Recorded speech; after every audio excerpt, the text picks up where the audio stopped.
Perkenalkan, nama saya Ahmad Bagus Supriyadi dari Prodi Pendidikan Sejarah Universitas 17 Agustus.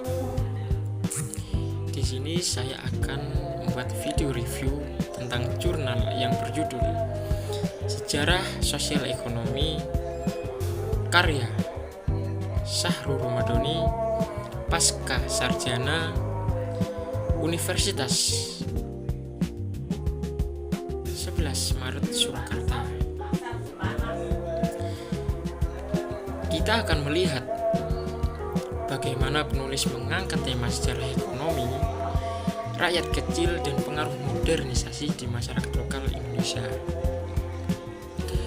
Jurnal ini berangkat dari kegelisahan akademik bahwa kajian sejarah di Indonesia seringkali hanya fokus pada politik dan perang.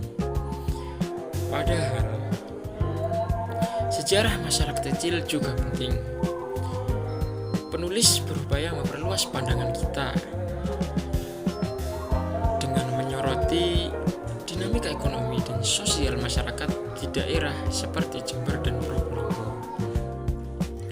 Dengan pendekatan ini, ia menempatkan rakyat sebagai pelaku utama sejarah,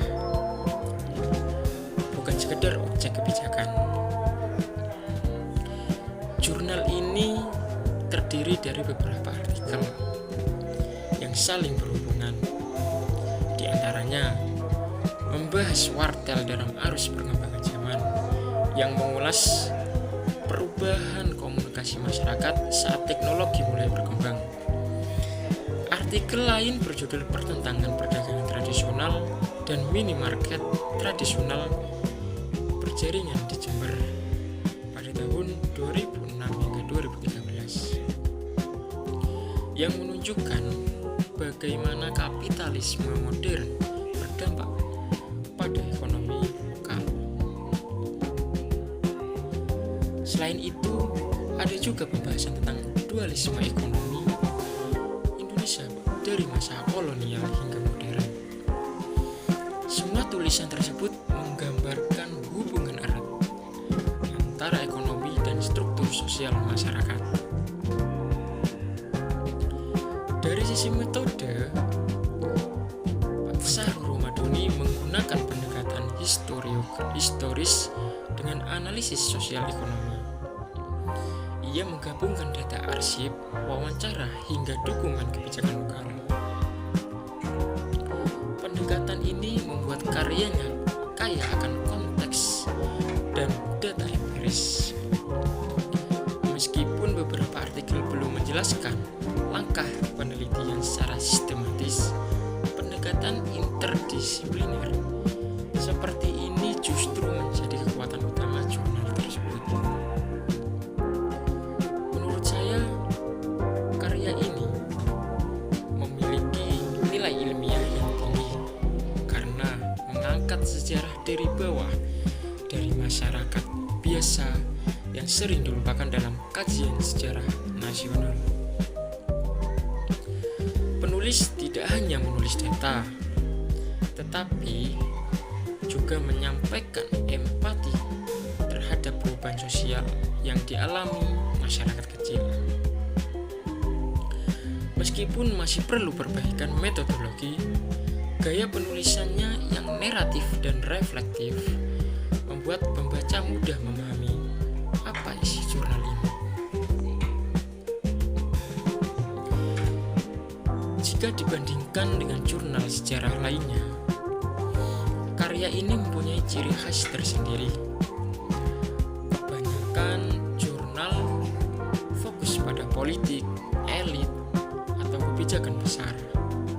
Semangat Pak Syahrul Ramadhani menyoroti kehidupan rakyat kecil di pasar, di desa, dan di lapangan. Ia memanfaatkan sumber primer seperti arsip APTC dan dokumen peraturan daerah yang jarang digunakan oleh penulis lainnya. Inilah yang membuat karya ini lebih kontekstual dan dekat dengan realitas masyarakat.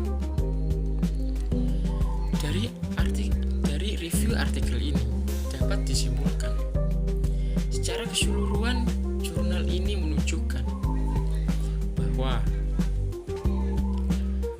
sejarah sosial ekonomi Indonesia tidak bisa dipisahkan dari dinamika perubahan teknologi, politik, maupun budaya.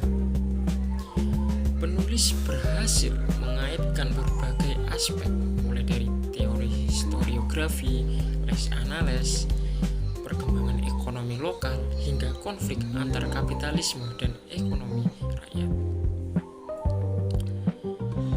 Dari artikel ini mempunyai kekurangan, kelebihan, dan kekurangan.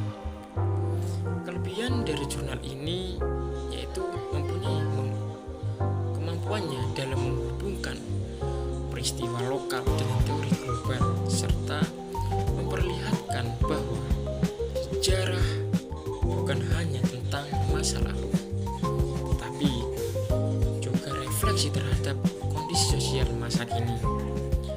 Dan kekurangan yang terletak pada jurnal ini yaitu terdapat beberapa bagian.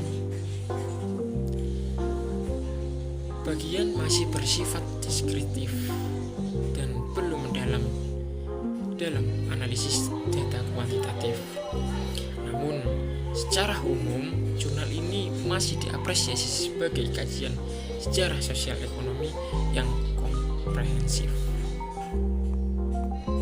Mungkin sekian review jurnal dari saya. Mohon maaf jika ada kekurangan atau kesalahan kata yang saya katakan. Dan demikian apa yang saya sampaikan. Semoga video ini bermanfaat bagi kita semua untuk memahami pentingnya pendekatan sosial ekonomi dalam kajian sejarah Indonesia. Demikian, wassalamualaikum warahmatullahi wabarakatuh.